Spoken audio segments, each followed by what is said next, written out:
정말 후회하지 않겠느냐? 사내는 왕을 똑바로 바라보며 답했습니다. 칼은 다시 쥘 수 있으나 제 아내는 다시 얻을 수 없사오니다. 조정이 얼어붙었습니다. 그의 아내는 왕조차 기억하지 못했던 12번째 공주였습니다. 태어나던 날 아버지에게 버림받고 궁의 가장 깊은 곳에서 이름 없이 자란 여인이었습니다. 괴물 장군은 왜 이 여인을 위해 모든 것을 버렸을까요? 그리고 그 공주는 어떻게 왕조차 함부로 건드리지 못하는 여인이 되었을까요? 안녕하세요. 월야록입니다. 지금 이 이야기를 어디에서 듣고 계신지 댓글로 한 줄 남겨주세요. 조선의 하늘에는 피비린내가 가시지 않았습니다. 왕은 탕평의 칼날 위에 서서 사직을 지켰으나 그 칼날 아래로 수많은 목이 떨어졌습니다. 노론과 소론이 서로의 목을 겨누고 남인과 북인이 틈새를 노리는 시대. 조정의 아침은 탄핵으로 시작되고 저녁은 유배 소식으로 물들었습니다. 왕권은 그 어느 때보다 강했으나 대신들의 칼끝은 왕이 아니라 서로를 향하고 있었습니다. 오늘의 동지가 내일의 원수가 되고 어제의 충신이 오늘의 역적이 되는 세상이었습니다. 그 와중에 궁 깊은 곳에는 존재조차 희미한 공주가 하나 있었습니다. 12번째 공주. 어머니는 미천한 궁녀 출신이었고 태어나던 날 아버지 되는 왕은 공주의 얼굴조차 보지 않았다 합니다. 궁인들 사이에서는 이런 말이 돌았습니다. 저 공주는 왕의 딸이 돼 왕의 자식은 아니다. 그것이 12번째 공주 설연의 삶이었습니다. 그런데 이상한 일이 있었습니다. 궁인들 사이에서 설연에 대한 소문이 하나 더 돌았습니다. 이 공주가 태어나던 밤 하늘에 붉은 별이 떨어졌다는 것이었습니다. 천문을 읽는 관상감의 관리가 그 별을 보고 안색이 변했다는 이야기도 함께 전해졌습니다. 왕기가 흐르는 별이었다. 그 말은 궁 깊은 곳에 묻혔으나 완전히 사라지지는 않았습니다. 불씨처럼 언젠가 다시 타오를 나를 기다리고 있었습니다. 설연은 궁의 가장 깊은 별당에서 자랐습니다. 중전의 처소에서 세겹의 담장을 지나야 닿을 수 있는 곳. 궁인들조차 일부러 찾아가지 않으면 기억하지 못하는 곳에서 공주는 15해를 보냈습니다. 말수가 적었습니다. 감정을 드러내는 법이 없었습니다. 슬퍼도 울지 않았고 기뻐도 웃음이 입가에 오래 머물지 못했습니다. 그것은 타고난 성정이 아니라 배운 것이었습니다. 어린 시절 설연이 처음 울었을 때 시녀가 말했습니다. 공주마마 우시면 아니 되옵니다. 소리가 나면 중전마마께서 불편해하십니다. 그때부터 설연은 울음을 삼키는 법을 배웠습니다. 기쁨을 감추는 법도 화를 누르는 법도 모두 그때 배운 것이었습니다. 버려지는 것에 익숙한 여인이었습니다. 누가 떠나도 붙잡지 않았고 누가 와도 기대하지 않았습니다. 그것이 살아남는 방법임을 궁이 가르쳐 주었기 때문입니다. 유일한 벗이라면 별당 뒤뜰의 매화나무 한 그루뿐이었습니다. 봄이면 꽃이 피고 겨울이면 앙상한 가지만 남는 그 나무 아래에서 설연은 혼자 서책을 읽으며 세월을 보냈습니다. 그런 공주에게 어느 날 왕의 명이 내려졌습니다. 혼인하라는 명이었습니다. 도성에는 이름만으로도 사람을 떨게 만드는 사내가 있었습니다. 윤태강. 북방의 여진족이 국경을 넘었을 때 단 3천의 병력으로 마녀 기병을 물리친 장수. 그가 지나간 전장에는 풀이 자라지 않는다는 소문이 돌았습니다. 적이 두려워하는 것은 당연한 일이었습니다. 그러나 윤태강의 경우 아군조차 그를 두려워했습니다. 그의 눈빛에는 늘 서리가 내린 듯한 냉기가 서려 있었고 전장에서의 그는 인간이라기보다 짐승에 가까웠다는 증언이 끊이지 않았습니다. 사람들은 그를 괴물 장군이라 불렀습니다. 왕조차 그를 경계했습니다. 군권을 쥔 무장이 조정에서 힘을 가지는 것은 왕에게 가장 위험한 일이었기 때문입니다. 그러나 윤태강 없이는 북방을 지킬 수 없다는 것 또한 모두가 아는 사실이었습니다. 왕은 고심 끝에 한 가지 묘책을 생각해냈습니다. 피로 묶는 것이었습니다. 공주를 내려 사위로 삼으면 장군은 왕실의 울타리 안에 갇히게 됩니다. 칼을 거두지 않아도 줄을 메어두는 것이었습니다. 그리하여 12번째 공주 설연이 택해졌습니다. 왕이 가장 아끼지 않는 딸, 잃어도 아깝지 않은 패. 그것이 설연에게 내려진 역할이었습니다. 태강은 혼인명을 받기 전 궁에 들어갈 일이 한 번 있었습니다. 왕이 북방 전황을 보고받는 자리였습니다. 그날 태강은 궁의 후원을 지나다 한 여인을 보았습니다.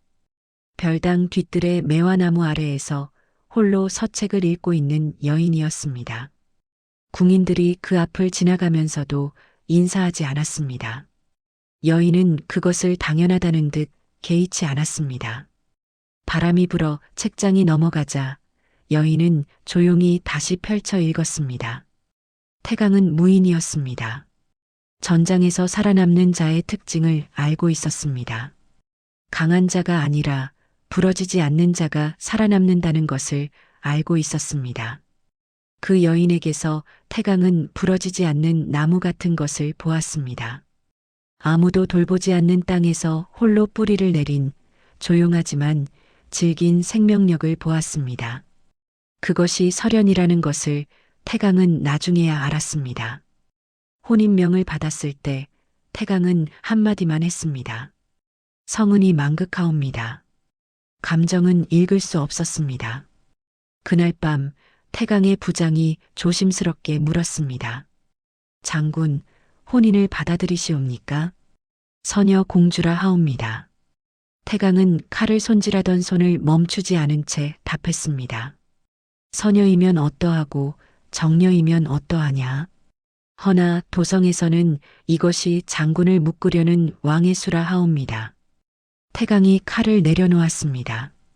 왕이 무엇을 의도하든 혼인은 내가 하는 것이다. 부장은 더 이상 말하지 못했습니다. 태강이 무엇을 생각하는지는 그 누구도 알 수 없었습니다. 혼례는 간소했습니다. 왕실의 공주 혼례치고는 너무나 조용했습니다.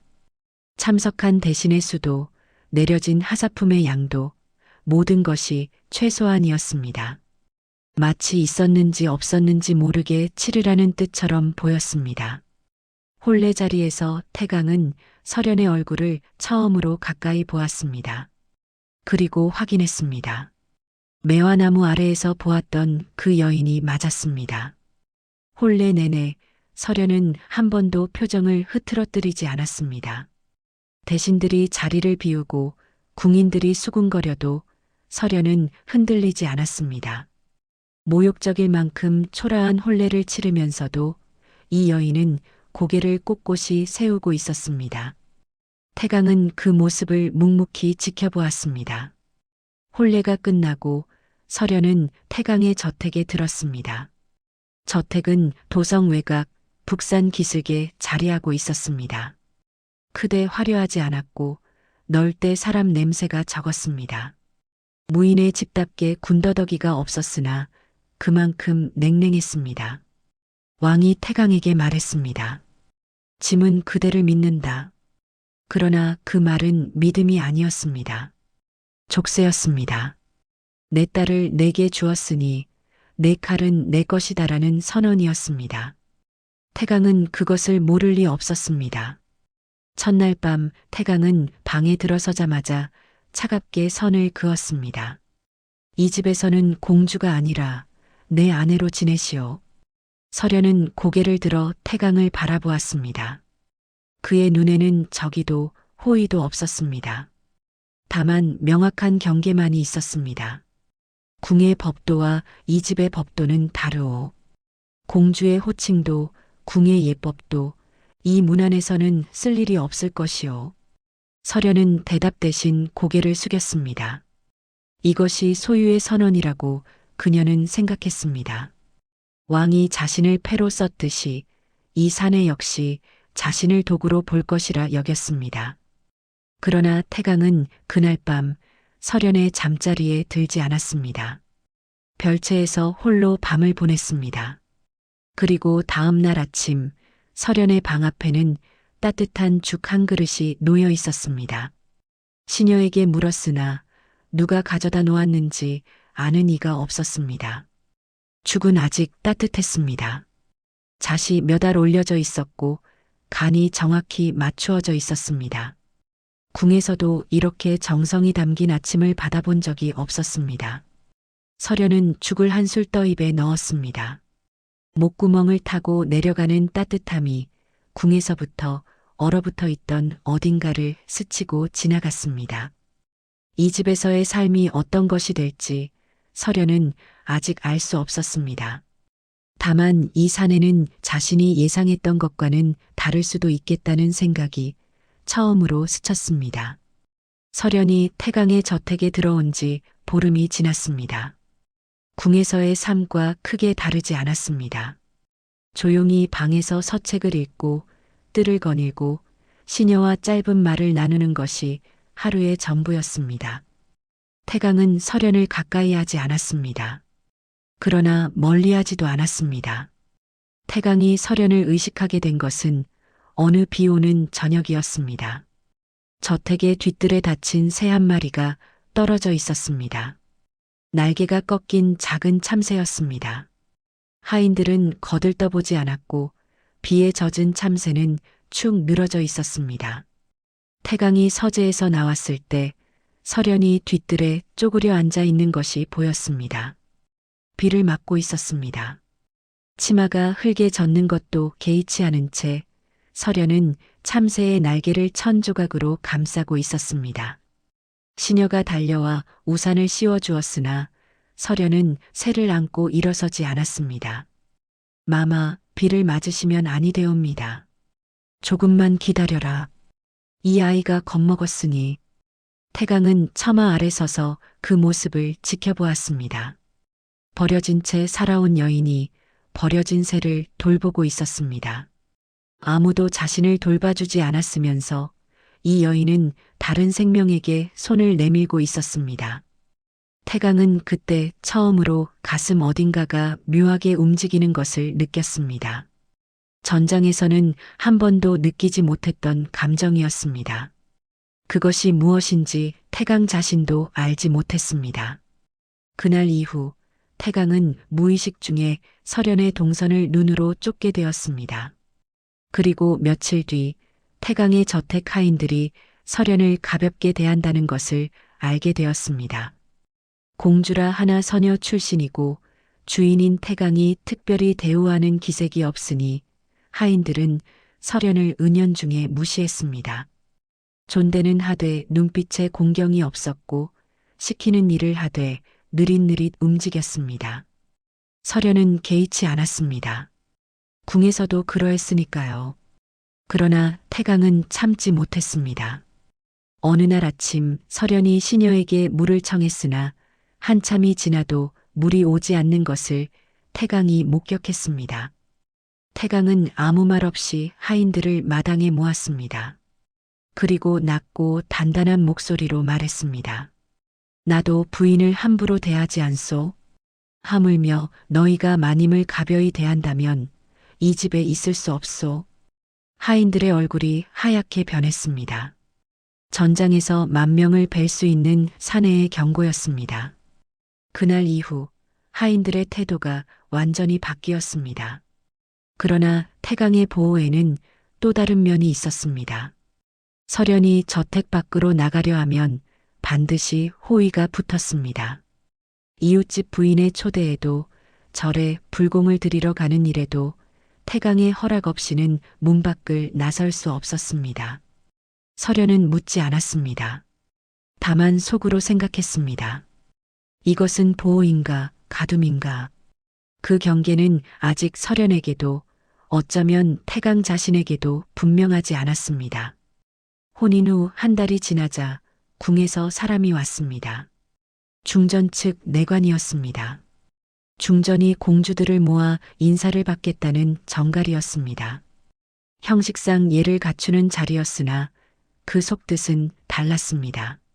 중전은 태강의 저택에 시집간 공주가 어떤 대우를 받고 있는지 살피려는 것이었고, 동시에 태강에게 궁의 눈이 닫고 있다는 경고를 보내는 것이었습니다. 태강은 내관의 말이 끝나기도 전에 대답했습니다. 내 아내는 병중이라 전하시오. 내관이 당황하여 물었습니다. 장군, 이는 중전마마의 명의온데 병중이라 했소. 태강의 눈빛은 더 이상의 대화를 허락하지 않았습니다. 내관은 그 눈빛에 눌려 돌아갔습니다. 서련은 모든 것을 알고 있었습니다. 자신이 병중이 아니라는 것도, 태강이 왜 궁의 부름을 거절했는지도 알고 있었습니다. 그날 밤 서련은 서책을 읽다 말고 태강에게 물었습니다. 저를 믿지 못하시옵니까? 태강은 잠시 서련을 바라보았습니다. 촛불 아래 그의 얼굴에 묘한 그림자가 졌습니다. 믿지 못하는 것은 세상이요. 저는 세상이 아니옵니다. 서련의 목소리는 낮았으나 흔들리지 않았습니다. 태강은 대답하지 않았습니다. 다만 자리에서 일어나며 한마디를 남겼습니다. 궁은 사람을 집어삼키는 곳이요. 한번 들어가면 온전히 나오지 못하는 곳이요. 서련은 그 말 속에서 경고가 아닌 다른 무엇을 느꼈습니다. 걱정이었습니다. 무뚝뚝하고 서투르고 차마 입 밖에 낼 수 없어 경고의 형태를 빌린 걱정이었습니다. 그날 밤 서련은 오래도록 잠들지 못했습니다. 도성에 말이 돌기 시작했습니다.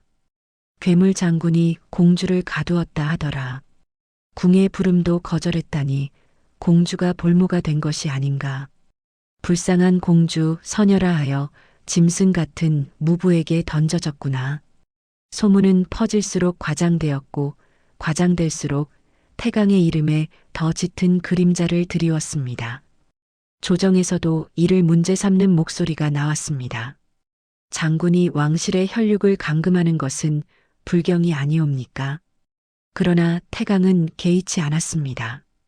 소문에 해명하는 것은 약한 자가 하는 일이라 여기는 사내였습니다. 다만 한 가지, 서련이 소문 때문에 상처받을까 태강은 매일 밤 서책을 가져다 서련의 방 앞에 두었습니다. 신문집, 역사서, 때로는 먼 이국의 풍물을 적은 기행문까지 서련이 좋아할 만한 책을 골라 소리 없이 놓아두었습니다. 서련은 처음에 시녀의 소행인 줄 알았습니다. 그러나 어느 날 밤 잠결에 일어나 방문 앞에 서책을 내려놓고 돌아서는 넓은 등을 보았습니다. 무장의 거친 손으로 고른 서툴지만 정성이 담긴 책들이었습니다. 서련은 그 등을 바라보며 처음으로 가슴이 묘하게 울리는 것을 느꼈습니다. 무뚝뚝한 배려, 말로 하지 못하는 것을 행동으로 대신하는 사내의 방식이었습니다. 서련은 그 방식이 서투르면서도 거짓이 없다는 것을 알기 시작했습니다. 다음 날 아침 서련은 태강에게 물었습니다. 서책을 가져다 주시는 분이 장군이시옵니까? 태강은 시선을 돌리며 짧게 답했습니다. 하인에게 시킨 것이요. 거짓말이었습니다. 하인 중 누구도 그 일을 알지 못했으니까요. 그러나 서련은 더 묻지 않았습니다. 이 사내는 다정함을 들킨 것이 부끄러운 모양이었습니다. 서련은 그날 밤 자신이 읽은 서책의 감상을 짧은 편지로 적어 태강의 서재 앞에 놓아두었습니다. 다음 날 가져다 놓인 서책은 서련이 편지에서 관심을 보인 주제와 정확히 이어지는 것이었습니다. 말로 나누지 않는 대화가 시작된 것이었습니다. 서책과 편지로 이어지는 두 사람만의 소리 없는 대화가 시작된 것이었습니다. 조정에 새로운 바람이 불었습니다. 홍참판이라 불리는 자가 있었습니다. 노론의 핵심 인물로 영조의 탕평책의 겉으로는 순응하면서도 안으로는 왕권을 흔들 기회를 노리는 자였습니다. 홍참판의 칼끝이 태강을 향했습니다. 아니, 정확히는 태강의 약점인 설현을 향했습니다. 홍참판은 은밀히 설현의 출생 비밀을 파헤치기 시작했습니다. 설현의 어머니인 궁녀의 출신, 설현이 태어나던 날의 천문 기록, 그리고 궁 안에서 떠도는 오래된 소문들을 캐냈습니다. 그리고 마침내 하나의 이야기를 만들어냈습니다. 12번째 공주의 사주에 왕기가 흐른다. 왕기, 왕이 될 운명을 타고났다는 뜻이었습니다. 공주의 몸에 왕기가 있다는 것은 그 공주의 남편이 왕자를 넘볼 수 있다는 뜻이기도 했습니다. 소문은 바람처럼 퍼졌습니다. 장군이 공주를 아내로 맞은 것은 왕기 때문이라 하더라. 군권을 쥔 자가 왕기를 품은 여인까지 거느렸으니 이는 역심이 아닌가. 홍참판이 원하는 것은 명확했습니다. 태강을 역적으로 몰아 군권을 빼앗고 자신이 그 자리를 차지하는 것이었습니다. 설현이 위험해졌습니다. 태강은 이 소문을 들었을 때 아무런 표정 변화도 없었습니다. 다만 그날 밤 저택의 경비가 2배로 늘었습니다. 그리고 설현의 방 주변에는 태강이 직접 고른 호위 무사 4명이 밤낮 없이 서게 되었습니다. 설현에게는 아무 말도 하지 않았습니다. 그저 평소보다 조금 더 일찍 돌아오고 조금 더 오래 저택에 머물렀을 뿐이었습니다. 그러나 설현은 눈치채고 있었습니다. 저택의 분위기가 달라진 것도, 호의가 늘어난 것도, 그리고 태강의 눈빛 속에 이전에는 없던 날카로움이 서려 있는 것도 알아챘습니다. 어느 날 밤 설현이 먼저 입을 열었습니다. 왕기 소문을 알고 계시옵니까? 태강의 눈이 살짝 떨렸습니다. 설현이 이미 알고 있다는 사실에 놀란 것이었습니다. 누구에게 들었소? 시녀들의 귓말이 벽을 타고 들어옵니다. 궁에서 배운 것이 한 가지 있다면 소문을 듣는 법이옵니다. 태강은 한참 설현을 바라보다가 조용히 말했습니다. 걱정하지 마시오. 소문은 소문으로 끝낼 것이오. 그러나 설현은 알고 있었습니다. 소문이 소문으로 끝나는 시대가 아니라는 것을 알고 있었습니다. 봄날의 연회가 열렸습니다. 왕이 대신들을 불러 자리를 마련한 것이었습니다. 부마인 태강도 참석해야 했고 당연히 공주인 설현도 동행해야 했습니다. 태강은 처음으로 설현과 함께 궁에 들었습니다. 설현은 오랜만에 궁의 문을 다시 밟았습니다. 연회는 겉으로는 화평했으나 안으로는 칼날이 오가는 자리였습니다. 대신들은 서로에게 웃으며 독을 뿌렸고 왕은 그 위에서 저울질을 하고 있었습니다. 문제의 순간은 연회 중반에 찾아왔습니다. 노론측 대신 하나가 술에 취한 척 설현을 향해 말을 던졌습니다. 공주라 하나 미천한 궁녀의 소생이니 공주라 부르기도 민망하지 않사옵니까? 좌중이 얼어붙었습니다. 설현은 표정을 바꾸지 않았습니다. 궁에서 이런 말을 들으며 자란 여인이었습니다. 상처받지 않은 것이 아니라 상처를 숨기는데 능숙했던 것이었습니다. 그러나 태강은 달랐습니다. 잔을 내려놓는 소리가 유난히 크게 울렸습니다. 태강이 천천히 고개를 돌려 그 대신을 바라보았습니다. 아무 말도 하지 않았습니다. 그저 바라보았을 뿐이었습니다. 그런데 그 눈빛에 전장에서 10,000명의 적을 상대하던 살기가 서려 있었습니다. 연회장이 순식간에 얼음장이 되었습니다. 대신의 얼굴이 하얗게 질렸습니다. 잔을 든 손이 떨리기 시작했습니다. 태강은 끝내 한마디도 하지 않았습니다. 그저 시선을 거두고 아무 일 없었다는 듯 잔을 다시 들었을 뿐이었습니다. 그 대신은 다음 날 스스로 벼슬을 내려놓았습니다. 사직 상소의 이유는 노안이라 적혀 있었으나 진짜 이유는 모두가 알고 있었습니다. 도성은 비로소 깨달았습니다. 장군의 칼은 전쟁터에만 있는 것이 아니었습니다. 그 칼은 아내를 향한 무례 앞에서 가장 날카로워졌습니다. 돌아가는 가마 안에서 서련은 조용히 앉아 있었습니다. 그녀는 태강이 분노한 이유를 알고 있었습니다. 자신이 모욕당한 것 때문이라는 것을 알고 있었습니다. 궁에서 평생을 무시당하며 살아온 서련에게 누군가가 자신의 모욕에 분노해준다는 것은 낯선 경험이었습니다. 가마 밖에서 말을 타고 나란히 가는 태강의 그림자가 보였습니다. 서련은 그 그림자를 바라보며 생각했습니다. 이 사내는 대체 왜 이러는 것일까? 서녀 공주 하나를 위해 도성의 대신과 척을 지다니 이득이 될 것이 하나도 없는 일이 아닌가. 그때 서련은 처음으로 한 가지 가능성을 떠올렸습니다. 어쩌면 이 사내의 행동에는 이득이라는 계산이 처음부터 없었던 것은 아닐까? 그저 참을 수 없어서 그런 것은 아닐까? 그 생각이 스치는 순간 서련의 가슴이 한 박자 빠르게 뛰었습니다. 연회가 있은 후 도성의 분위기가 미묘하게 변했습니다. 태강을 두려워하면서도 동시에 의아해하는 시선이 늘었습니다. 전장의 괴물이 한낱 서녀 공주를 위해 그토록 나를 세운다는 것이 사람들에게는 이해되지 않았기 때문입니다. 장군이 공주를 아끼는 것인가, 소유하는 것인가. 도성의 입방아는 쉬지 않았습니다. 서련 역시 태강의 마음을 온전히 읽을 수 없었습니다.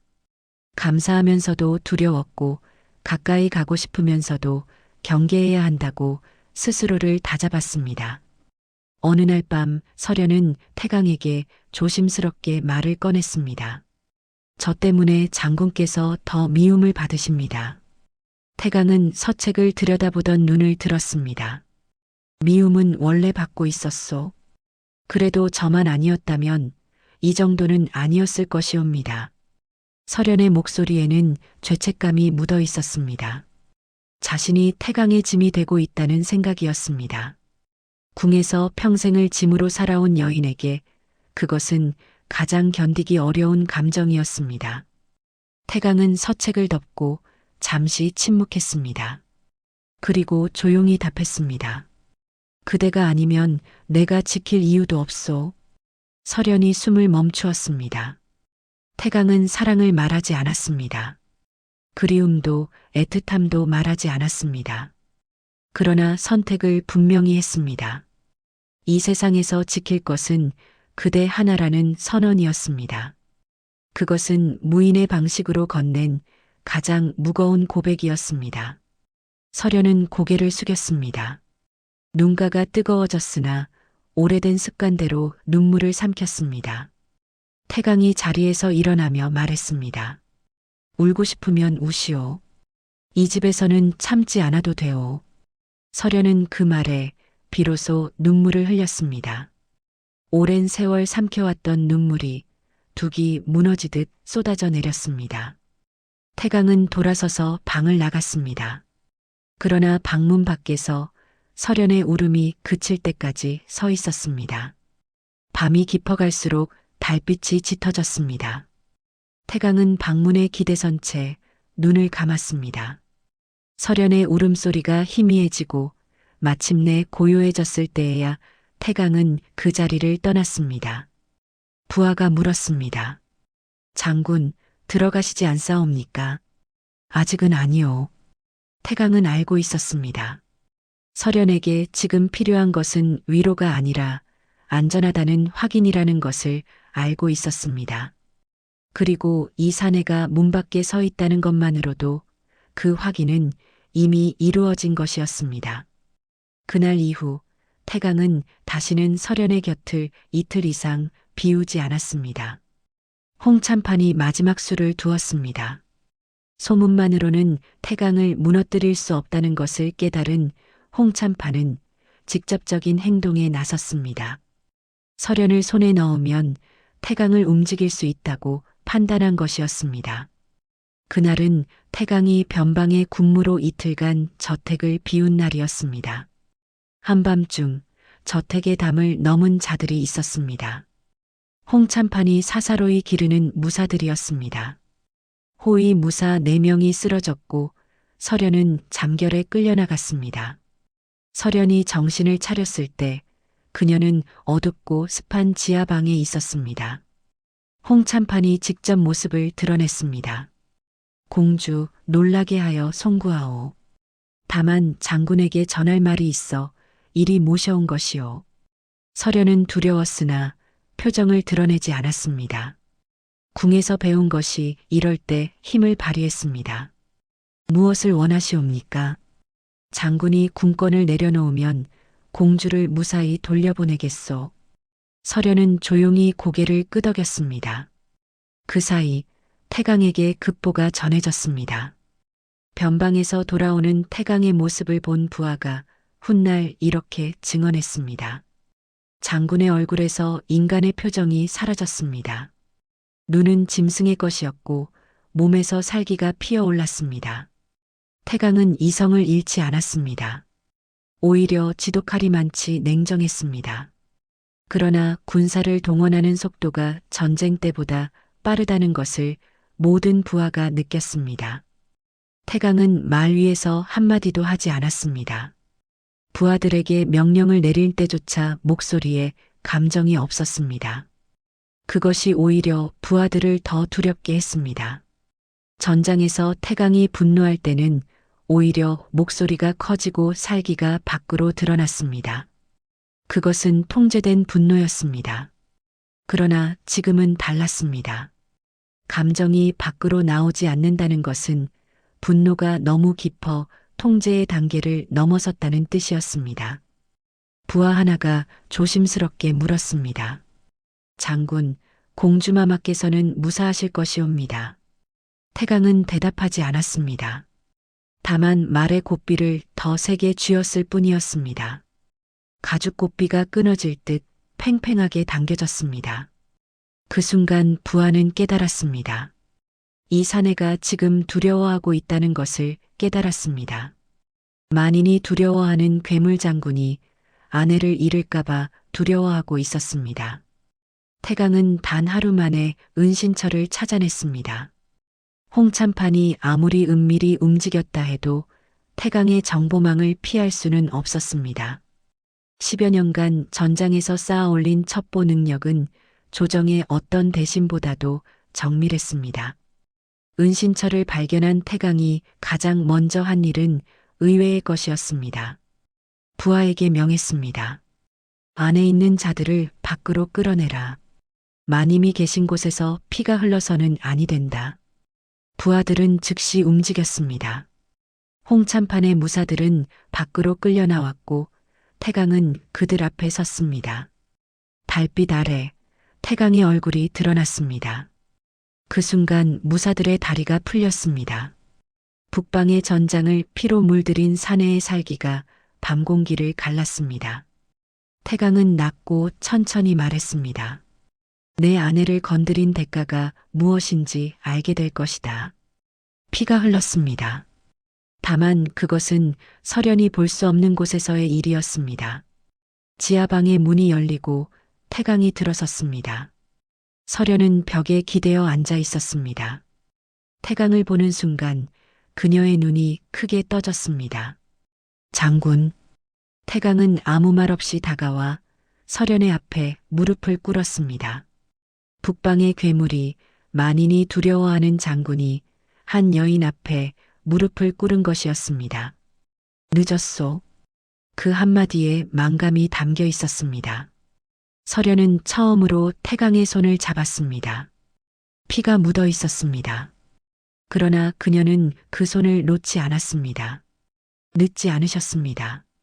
그날 밤 태강은 설현을 안고 저택으로 돌아왔습니다.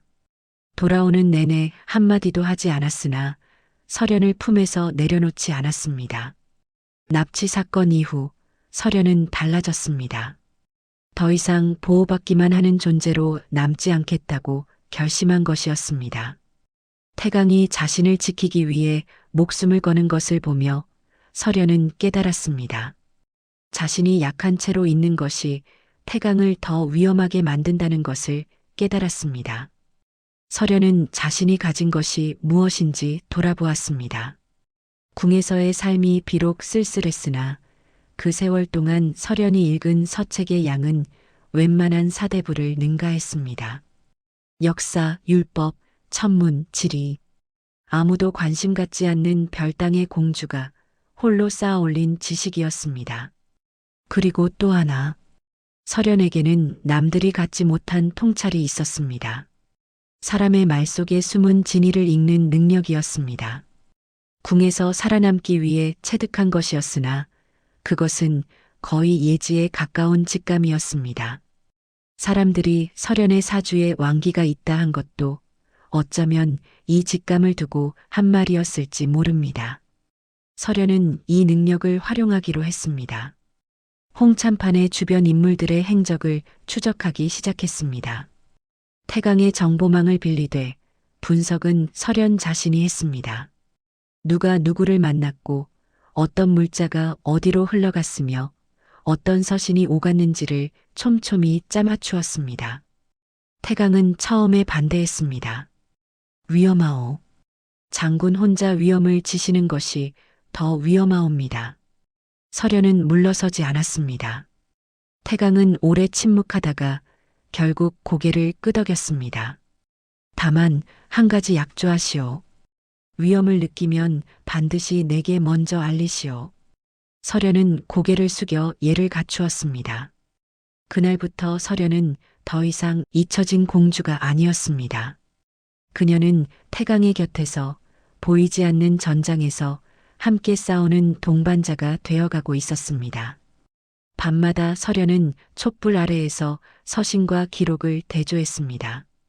홍참판의 재산 목록과 공식 목록을 비교하면 설명되지 않는 금액이 있었습니다. 그 금액의 출처를 추적하면 변방의 어느 상단으로 이어졌고 그 상단은 다시 외적과 연결되어 있었습니다. 퍼즐의 조각들이 하나씩 맞춰져 갔습니다. 태강은 밤늦게까지 촛불을 밝히는 설현을 보며 말했습니다.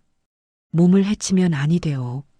장군께서 전장에서 몸을 사리셨사옵니까? 그것은 다른 일이오. 같은 일이옵니다.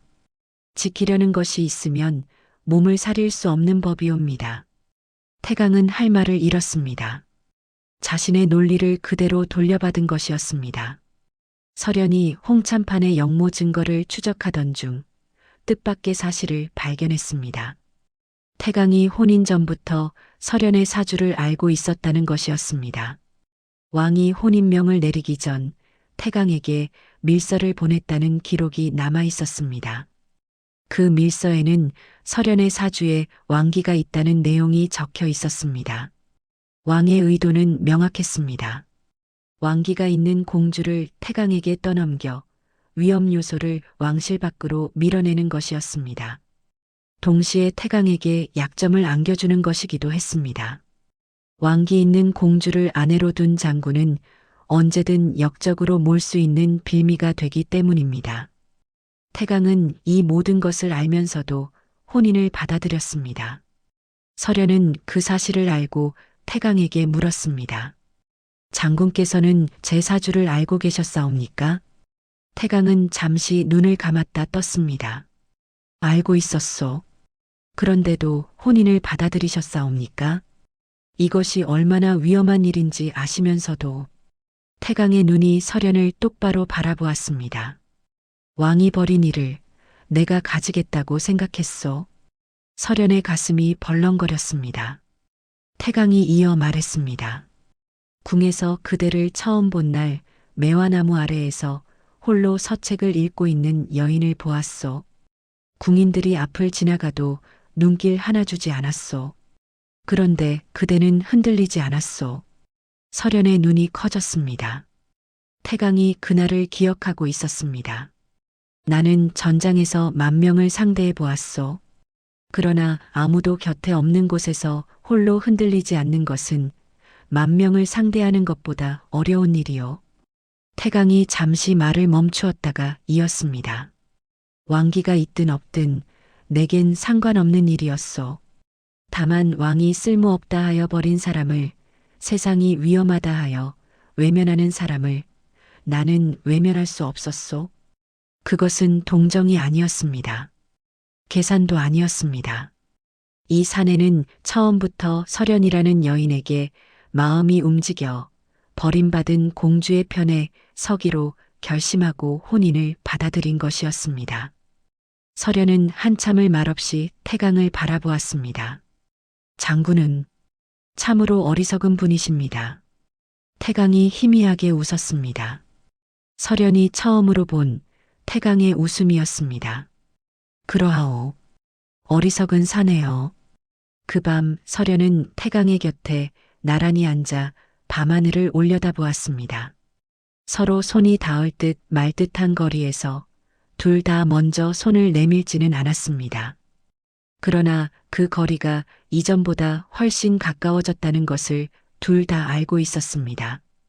홍참판의 영모가 윤곽을 드러내기 시작하자 왕이 먼저 움직였습니다. 그러나 왕의 칼끝은 홍참판이 아니라 태강을 향했습니다. 왕은 태강을 독대하여 말했습니다. 경의 충을 의심하는 것은 아니다. 다만 세상이 의심하고 있으니 짐이 확인해야 하지 않겠느냐. 어찌 확인하시겠사옵니까? 왕은 천천히 말했습니다. 충을 증명하라. 태강은 묵묵히 왕의 다음 말을 기다렸습니다. 공주를 패출하라. 왕기 있는 여인을 곁에 둔 채 군권을 쥐고 있으면 천하가 경을 역적이라 의심할 것이다. 공주를 보내면 군권은 그대로 유지하도록 하겠다. 방법은 하나였습니다. 공주를 버리면 칼을 유지할 수 있었습니다. 태강에게 군권은 전부였습니다. 10여 년을 전장에서 피로 일구어낸 것이었습니다. 그것을 내려놓으라는 것은 자신의 존재 이유를 버리라는 것과 같았습니다. 왕은 태강의 얼굴을 살폈습니다. 동요가 있을 것이라 예상했습니다. 그러나 태강의 얼굴에는 아무런 흔들림이 없었습니다. 전하 한 가지만 여쭙겠사옵니다. 말하라. 전하께서 공주를 신에게 내리실 때 공주의 안위를 생각하셨사옵니까? 왕이 침묵했습니다. 태강이 이어 말했습니다. 전하께서 생각하지 않으셨으니 신이 생각하겠사옵니다. 왕의 눈이 가늘어졌습니다. 그것이 경의 대답인가? 그러하옵니다. 왕은 한참 동안 태강을 바라보다가 낮게 말했습니다. 사흘을 주겠다. 그 안에 결정하라. 태강은 고개를 숙이고 물러났습니다. 결정은 이미 나 있었으나 왕에게는 사흘의 체면을 남겨둔 것이었습니다. 사흘 후 태강은 조정에 나아갔습니다. 대신들이 지켜보는 앞에서 왕이 물었습니다. 결정하였느냐? 태강은 허리에 찬 군부패를 풀었습니다. 10여 년간 전장을 함께한 군권의 상징이었습니다. 그것을 두 손으로 받들어 왕 앞에 내려놓았습니다. 좌중이 술렁였습니다. 장군이 군권을 내려놓는 것이냐? 태강이 입을 열었습니다. 칼은 다시 줄 수 있으나 제 아내는 다시 얻을 수 없사옵니다. 조정이 고요해졌습니다. 한 대신이 속삭였습니다. 저 사내가 공주를 위해 군권을 버리다니 미친 것이 아닌가. 아니, 저것이 진심이 아니면 무엇으로 절이할 수 있단 말인가. 왕조차 잠시 말을 잃었습니다. 이것은 왕이 예상한 결과가 아니었습니다. 왕은 태강이 공주를 버리고 군권을 택할 것이라 생각했습니다. 그것이 합리적인 선택이었기 때문입니다. 무인에게 칼은 목숨과 같은 것이니까요. 그러나 태강은 칼을 버렸습니다. 왕이 낮게 물었습니다. 후회하지 않겠느냐? 태강은 고개를 들어 왕을 똑바로 바라보았습니다. 신이 후회하는 일은 지키지 못하는 것이옵니다. 버리는 것은 후회하지 않사옵니다. 왕은 오래도록 침묵했습니다. 그리고 군부패를 내시에게 건네며 자리에서 일어났습니다. 아무 말도 하지 않았습니다. 그것이 왕의 대답이었습니다. 태강은 빈 허리를 한 채 조정을 나섰습니다. 발걸음은 평소와 다름없이 단단했습니다. 서련은 저택에서 소식을 기다리고 있었습니다. 태강이 돌아왔을 때 서련은 그의 허리에서 군부패가 사라진 것을 보았습니다. 장군, 내려놓았소. 서련의 얼굴이 하얗게 변했습니다. 저 때문에 장군께서 평생을 바친 것을. 태강이 서련의 말을 끊었습니다. 평생을 바친 것이 아니오. 평생을 바칠 것을 찾은 것이오. 서련은 입을 다물었습니다. 눈물이 볼을 타고 흘러내렸으나 서련은 닦지 않았습니다. 태강이 조용히 서련의 눈물을 거친 손가락으로 닦아주었습니다. 처음으로 서련의 얼굴에 손을 대는 것이었습니다. 울지 마시오. 칼은 다시 잡을 수 있소. 그러나 그대의 눈물은 내가 감당할 수 없는 것이오. 서련은 태강의 손을 잡고 자신의 볼에 댄 채 눈을 감았습니다. 이 사내가 자신을 위해 무엇을 버렸는지 그 무게를 서련은 온몸으로 느끼고 있었습니다. 태강이 군권을 내려놓자 홍참파는 승리를 확신했습니다. 칼 없는 장군은 이빨 빠진 호랑이와 같다고 여긴 것이었습니다. 홍참파는 본격적으로 움직이기 시작했습니다. 그러나 홍참판이 간과한 것이 있었습니다. 서련이었습니다. 서련은 수개월에 걸쳐 홍참판의 영모 증거를 촘촘히 엮어놓고 있었습니다. 비밀리에 축적한 군자금의 흐름, 외적과 내통한 서신, 반역 세력과의 미래 기록. 하나하나가 홍참판의 목을 조이는 증거들이었습니다. 서련은 이 증거를 태강에게 건넸고 태강은 이를 왕에게 직접 올렸습니다. 군권 없이도 태강에게는 무기가 있었습니다. 10여 년간 전장을 함께한 장졸들의 충심이었습니다. 공식적인 군권은 없었으나 그들의 마음속 장군은 여전히 윤태강이었습니다. 태강이 한마디 하면 1000명이 움직였고 태강이 고개를 끄덕이면 10,000명이 일어섰습니다.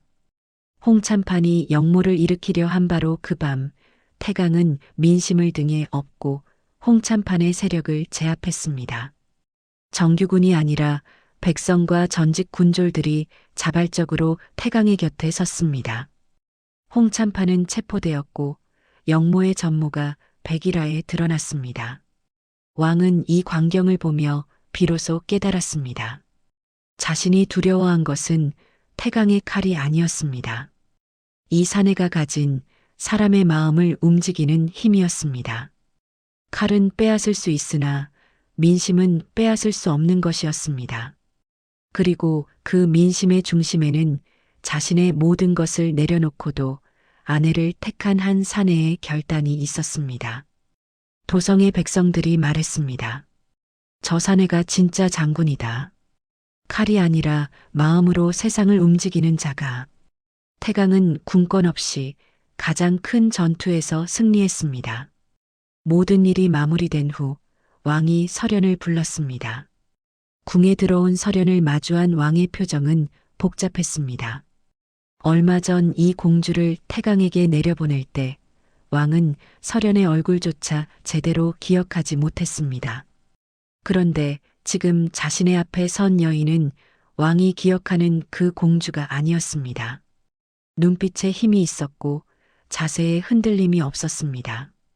존재감이 없던 12번째 공주가 도성의 운명을 바꾸는데 한 몫을 한 여인이 되어 돌아온 것이었습니다.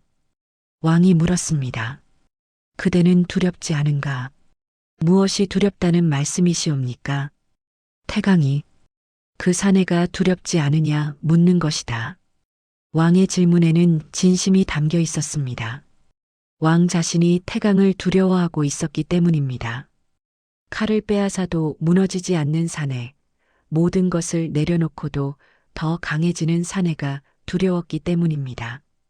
서련은 잠시 생각하다 입을 열었습니다.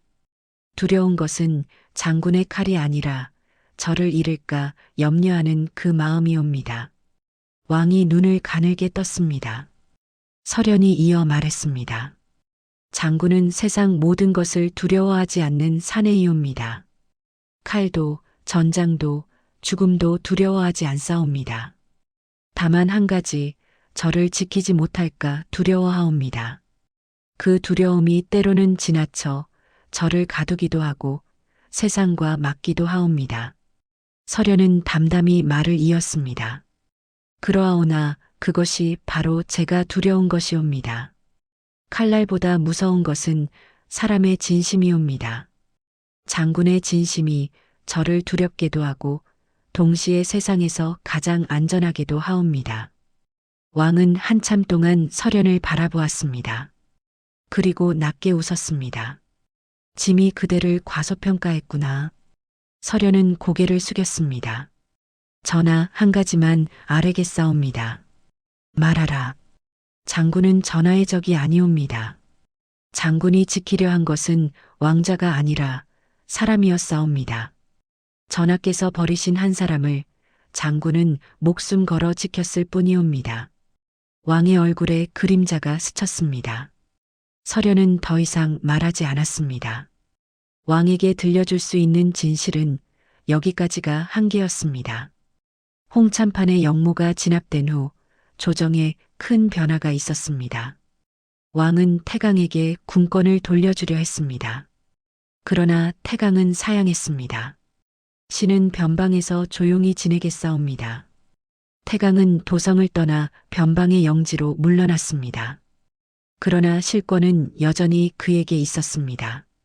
공식적인 직함은 없었으나 변방의 군졸들은 여전히 태강의 말에 따랐고 도성의 대신들도 태강의 눈치를 살폈습니다. 홍참판의 일로 도성은 깨달은 것이었습니다. 직함이 아니라 사람이 힘의 원천이라는 것을 깨달은 것이었습니다. 서련은 태강의 곁에서 조용히 정세를 읽었습니다. 변방의 삶은 궁보다 소박했으나 서련에게는 그것이 더 좋았습니다. 아침에 일어나면 태강이 마련해둔 따뜻한 차가 있었고 낮에는 서책을 읽으며 태강과 정세를 논했으며 저녁에는 나란히 마당에 앉아 별을 보았습니다. 궁에서는 한 번도 느끼지 못한 평온이었습니다. 태강도 달라졌습니다. 여전히 말이 적고 표정이 없는 사내였으나 서련의 곁에서만큼은 눈빛이 부드러워졌습니다. 하인들이 수군거렸습니다. 장군께서 마님 앞에서만 다른 분이 되시는 것 같습니다.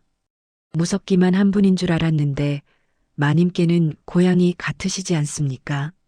서련이 그 소문을 듣고 웃었습니다.